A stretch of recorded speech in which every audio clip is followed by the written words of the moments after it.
Side করে কথা বলেছেন, মনে আছে? গতকালকে আদালতের মাধ্যমে সেই মিথ্যা নারী কেলেঙ্কারি মামলা বেকসুর খালাস প্রাপ্ত হয়েছে।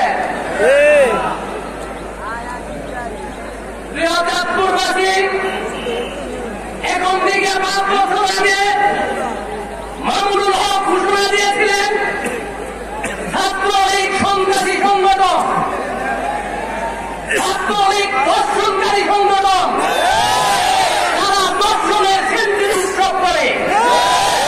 ছাত্রলীগ কলমের বদলে বিশ্ববিদ্যালয়ের হলগুলোকে অস্ত্রের কারখানা বানিয়েছে। মামুনুল হক কখনোই বলেছিলেন এই ছাত্রলীগকে আমরা দেখতে চাই না, এই ছাত্রলীগকে নিষিদ্ধ করুন। দীর্ঘদিন পর হলো মামুনুল হকের কথা বাস্তবায়ন হয়েছে। প্রিয় চাঁদপুরবাসী, আমার বাড়ি চাঁদপুর হিসাবে চাঁদপুরের বিষয়ে একটি কথা বলতে হচ্ছে। আমাদের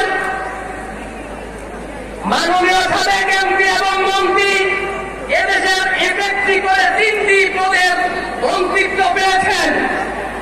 আমরা লক্ষ্য করছি, যার ফেরিত যদি তুলে ধরি অনেক লম্বা সময় দরকার।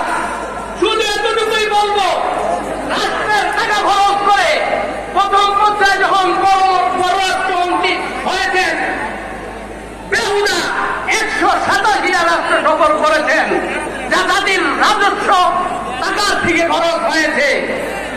প্রিয় চাঁদপুরবাসী, এই দীপুমণি যখন প্রথম এমপি নির্বাচনের ফরম জমা দিয়েছেন, সেখানে তিনি যে আয়ের বিবরণ দিয়েছেন, সর্বশেষ তার আয়ের বিবরণীতে দেখা গেছে 41% বেশি তার আয় প্রমাণিত হয়েছে সম্পদ।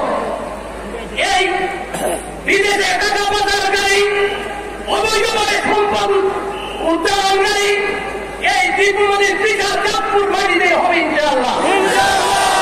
আমরা দেখেছি টিটুর মাধ্যমে এই চাঁদপুরকে এক অপদরিদ্র সন্ত্রাসী আত্মাখানা পরিণত করা হয়েছে।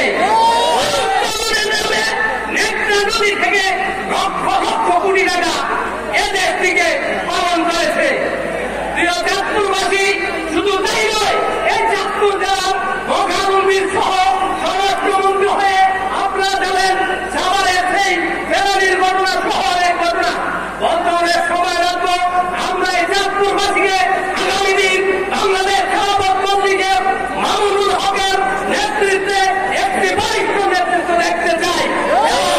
চাঁদপুরবাসীকে বাংলাদেশ খেলাফত মজলিসের পতাকা জানাচ্ছি। সংগ্রামী সাথী ও বন্ধুগণ, এই পর্যায়ে সংক্ষিপ্ত বক্তব্য পেশ করবেন বাংলাদেশ খেলাফত মজলিসের কেন্দ্রীয় সাংগঠনিক সম্পাদক মাওলানা আবু সাঈদ নোমান। আসসালামু আলাইকুম ওয়া রাহমাতুল্লাহ। ওয়া আলাইকুম আসসালাম। ইন্নাল হামদুলিল্লাহ ওয়াস সালাতু ওয়াস সালামু আলা রাসূলিল্লাহ।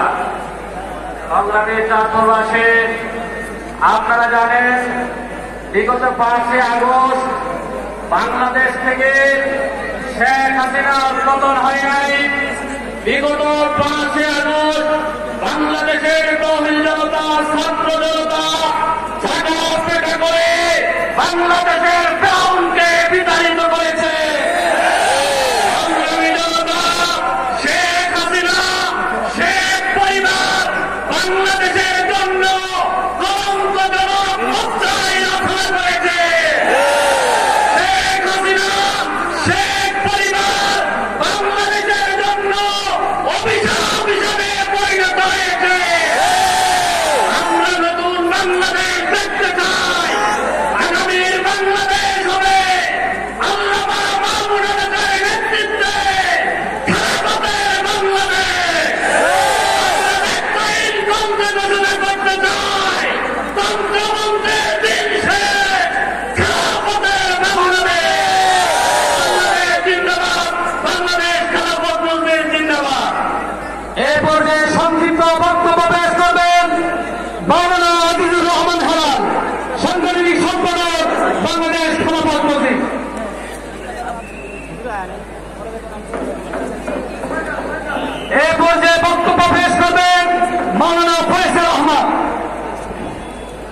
সংগ্রামী উপস্থিতি, চাঁদপুরবাসী ধন্যবাদ জানাই।